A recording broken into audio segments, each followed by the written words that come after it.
सबको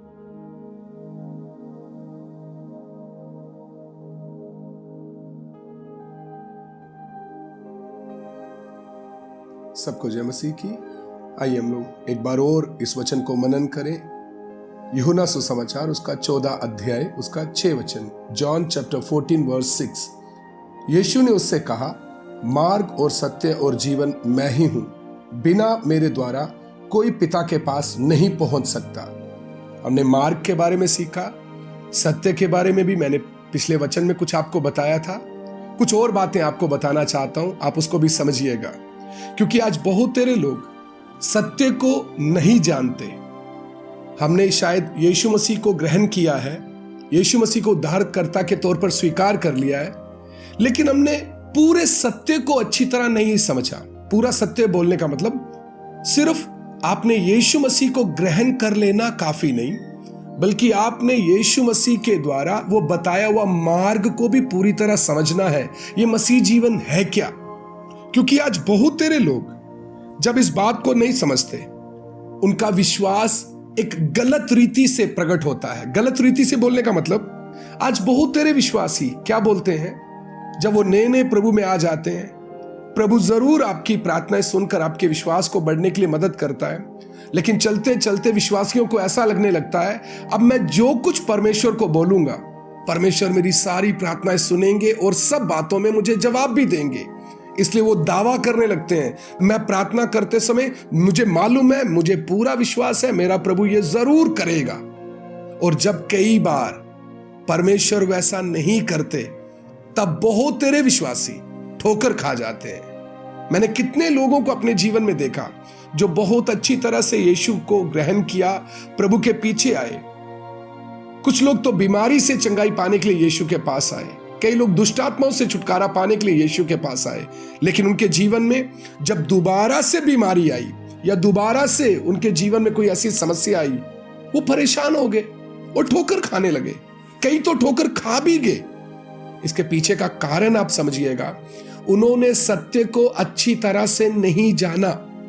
इसलिए मैं आपको कुछ वचन बताना चाहता हूं ताकि आप सत्य को अच्छी तरह पहचाने, ताकि मसीह जीवन में ठोकर ना खाएं, क्योंकि हमारा प्रतिफल इस पृथ्वी में नहीं है। जिन्होंने यीशु मसीह को ग्रहण किया है, हमारा प्रतिफल, हम प्रभु के साथ वफादार बनकर चलते रहे, जरूर स्वर्ग में जाकर हमें वो प्रतिफल मिलेगा। लेकिन आप इधर में समझिएगा सत्य है क्या।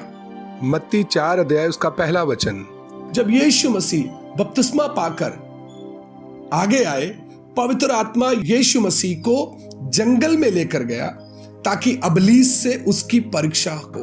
तो आप सोचिएगा, बहुत बार पवित्र आत्मा मुझे और आपको परीक्षाओं के बीच में लेकर जाएगी।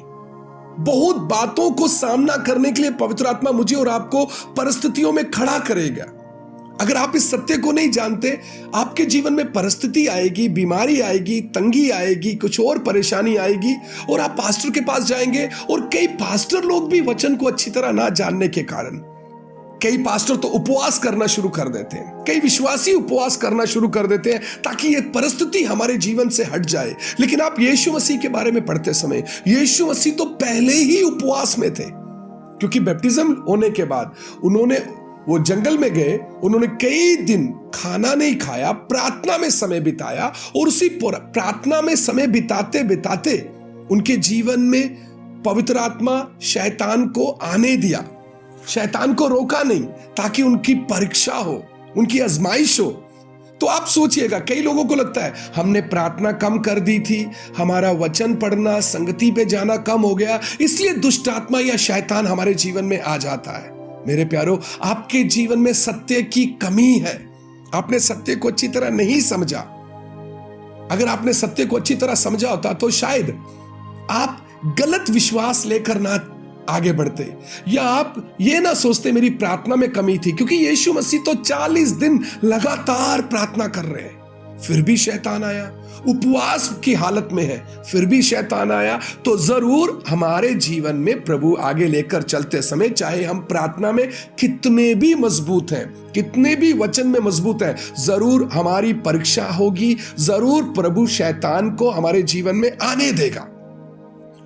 लेकिन उसके साथ आप आगे भी समझिएगा, मत्ती 26 अध्याय में जब आप पढ़ेंगे, यीशु मसीह का पकड़वाने का समय जब नजदीक था, तो पकड़वाने का समय नजदीक आते समय यीशु मसीह ने 3 बार प्रार्थना की। गेत्समना में है, चेले भी उधर है, और यीशु 3 बार प्रार्थना किया। 3 बार प्रार्थना करते समय उनको कोई उत्तर नहीं मिला। तो हम लोग कौन सा विश्वास लेकर चल रहे हैं कि मैं प्रार्थना करते समय प्रभु जरूर मेरी प्रार्थना सुनेगा, जरूर प्रार्थना सुनेगा। कई बार आप जो प्रार्थना कर रहे हैं वो शायद पिता की मर्जी के अनुसार नहीं होगी, इसलिए कई बार पिता हमारी प्रार्थनाओं का उत्तर नहीं देगा। और जब कई बार प्रभु हमारी प्रार्थनाओं का उत्तर नहीं देते, उस समय आप समझिएगा जरूर मेरी प्रार्थना ठीक नहीं है, या अभी ये समय नहीं है हमारी प्रार्थना का उत्तर देने का। तो बहुत बार हमारी प्रार्थनाओं का उत्तर नहीं मिलेगा, ये हम अच्छी तरह समझ कर चले। बहुत तेरे विश्वासियों को झुकने में मुश्किल होती है। वो कई बार सामने विश्वासी या कोई रिश्तेदार आकर गलती करते समय, कुछ गड़बड़ करते समय, हम उनकी आदत को देखकर अकड़ जाते हैं या कठोर बन जाते हैं। लेकिन आपको मालूम है, यीशु मसीह क्रूस पर चढ़ाए जाने से पहले अपने 12 चेलों के पैर धोए। उसमें यहूदा इस्करियोती जिसने उसको पकड़वाया वो भी उधर था, पतरस जिसने उसका इनकार किया वो भी उधर था। तो यीशु मसीह किन लोगों के पांव धोए? सिर्फ अच्छे चेलों के नहीं, बल्कि जो पकड़वाने वाला चेला है उसके भी पैर धोए, जिसने इनकार किया उसके भी पांव धोए। तो आप सोचिए, आपकी कलीसिया में, आपके परिवार में कितने ऐसे लोग होंगे जो आपके विरोध में होंगे, जो आपके हमेशा पीठ पीछे आपके खिलाफ बातें करते हैं, आपके बारे में कुछ उल्टा सीधा कुछ ना कुछ बोलते रहते हैं। तो भी हम उनके सामने भी प्रभु के वचन को लेकर, प्रभु के उस नमूने को समझते हुए, उस उदाहरण को समझते हुए हम नम्र बनकर चले। हम अपने आप को कठोर ना बनाए, अपने मन को सख्त ना बनाए, बल्कि नम्र बनकर चले। तब आप सत्य में आगे बढ़ पाएंगे और आप डर कर चलने की जरूरत नहीं। क्योंकि यीशु मसीह का जीवन में जब परिस्थितियां आई, आप सोचिए ना, यीशु मसीह के जीवन में जब क्रूस का समय आया, तो क्रूस का समय आते समय आप यूहन्ना सुसमाचार उसका 12 अध्याय 27 और 28 वचन आप पढ़कर देखिएगा। अब मेरा जी व्याकुल है, इसलिए अब मैं क्या कहूं? हे पिता, मुझे इस घड़ी से बचा नहीं, क्योंकि मैं इसी कारण इस घड़ी को पहुंचाया हूं। हे पिता, अपने नाम की महिमा कर। आप सोचिएगा, इधर में संपूर्ण मनुष्य बनकर यीशु मसीह खड़े। तो जब उनके जीवन में परिस्थिति आई, वो परिस्थितियां सामना करते समय पूर्ण मनुष्य बनकर सामना कर रहे हैं। वो सिर्फ मेरे और आपके पाप के लिए छुटकारे का काम नहीं कर रहे, बल्कि मुझे और आपको सत्य प्रकट कर कर दे रहे थे कि हमारे मसीह जीवन में कई बार ऐसी परिस्थितियां आएंगी जहां पर पिता हमारी प्रार्थनाओं का जवाब नहीं देगा, जहां पर परिस्थितियां ऐसी हो जाएंगी कि आपका पसीना भी खून बनकर गिरेगा, आपके प्रार्थना करने के लिए आपके आस पड़ोस में कोई नहीं होगा। लेकिन उस समय भी आपका मन कितना भी व्याकुल हो, तो भी अब मैं क्या कहूं? यीशु मसीह बोलते अब मैं क्या कहूं? हे पिता, मुझे इस घड़ी से बचा। आप विश्वास में चल रहे हैं ना? कई बार आपके जीवन में ये बातें आती होंगी, हे पिता, हमें इस परिस्थिति से बचा, इस हालात से बचा ले, प्रभु इस परिस्थिति को बदल दे। यीशु मसीह बोलते हैं नहीं, क्योंकि मैं इसी कारण इस घड़ी को पहुंचाया गया हूं। हे पिता, अपने नाम की महिमा कर। तो यीशु मसीह बोलते हैं मैं इसी कारण इस घड़ी तक पहुंचाया गया।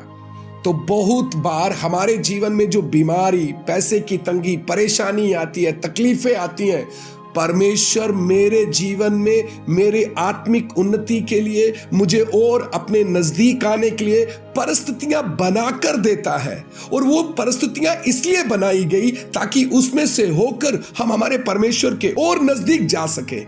तो क्या ऐसी परिस्थितियों में हम ये बोले, हे पिता मुझे बचा? नहीं, बल्कि हे पिता, इस परिस्थिति के द्वारा आपके नाम की महिमा हो, आपके नाम की महिमा हो। मेरे प्यारो, ये है सत्य। और जब आप सत्य को पहचानते हैं, सत्य आपको स्वतंत्र कर देता है। यह है असली मसीह जीवन। उनके जीवन में लोगों ने उनको कितना तंग किया, कितना परेशान किया। आप पहला पत्रस 2 अध्याय उसका 22 और 23 वचन में भी जाकर पढ़ते समय आपको मालूम चलेगा। लोगों ने उनको धमकियां दी, गालियां दी, उनको घूंसे मारे, फिर भी यीशु मसीह अपने आप को सच्चे न्याय के हाथ में सौंपता था। वो भी संपूर्ण मनुष्य की हालत में अपने आप को प्रकट किया कि हम विश्वासी इस मसीह जीवन में चलते समय, हमारे जीवन में जब परिस्थितियां आए, हमारे जीवन में लोग जब हमें गालियां दे, लोग हमें उल्टा सीधा कुछ बोले, उस समय हम उनका विरोध ना करें, बल्कि अपने आप को यीशु मसीह की तरह सच्चे न्याय के हाथ में सौंप दे, क्योंकि वो सच्चा न्याय करने वाला है। और मुझे उसके पीछे चलते हुए कोई परेशान होकर चलने की जरूरत नहीं है। मैं आपके साथ एक और वचन बांटना चाहता हूं ताकि आप उसको भी समझें। लूका उसका 13 अध्याय उसका 31 और 32 वचन पढ़िएगा। जब यीशु मसीह को कुछ लोगों ने आकर बताया आपको पकड़ने के लिए लोग योजना बना रहे हैं, तब यीशु मसीह की दलेरी आप समझिएगा। उसी घड़ी कुछ फरीसियों ने आकर उससे कहा, यहां से निकल कर चला जा, क्योंकि हेरोदेस तुझे मार डालना चाहता है। उसने उनसे कहा, जाकर उस लोमड़ी से कह दो कि देख, मैं आज और कल दुष्ट आत्माओं को निकालता और बीमारों को चंगा करता हूं, और तीसरे दिन आप अपना कार्य पूरा करूंगा। यीशु मसीह उस फरीसी को बताने का मतलब क्या है? मेरा पकड़वाने का दिन भी पहले से नियुक्त है, और उस दिन से पहले कोई राजा भी होगा, वो भी मुझे पकड़ नहीं सकता। आज हमारे देश की हालत कितनी भी खराब क्यों ना हो, मसीह विरोध में कितने लोग खड़े क्यों ना हो, हम विश्वासियों को डरने की जरूरत नहीं, क्योंकि जो दिन स्वर्ग हमारा मुकर्रर करेगा, उस दिन से पहले कोई मुझे और आपको हाथ नहीं लगा पाएगा, हमारा बाल नहीं छू पाएगा। और जिस दिन हमारा समय आया, उस दिन यीशु मसीह की तरह हम महायाजक के सिपाहियों के सामने खड़े होकर बोलेंगे, तुम किसको ढूंढते हो? आपको मालूम है ना, यूहन्ना सुसमाचार 18 अध्याय में यीशु मसीह ने जब यहूदा इस्करियोती को देखा, महायाजक के सेवकों को देखा, सिपाहियों को देखा, तब उनको बोला, किसको ढूंढते हो? उन्होंने कहा, यीशु को। यीशु बोलता है, मैं हूं।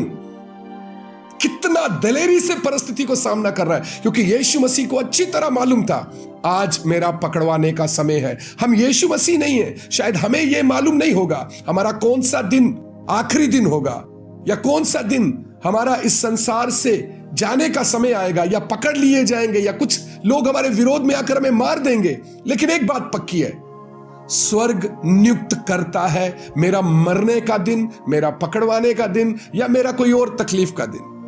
मेरे जीवन में कुछ भी हो, मेरे लिए स्वर्ग सारे निर्णय लेता है, सारे फैसले लेता है। इसलिए मैं किसी परिस्थिति को देखकर डर ना जाऊं, मैं सत्य को देखूं, सत्य को समझूं और सत्य में आगे बढ़ूं। प्रभु आपको इस वचन के द्वारा आशीष दे।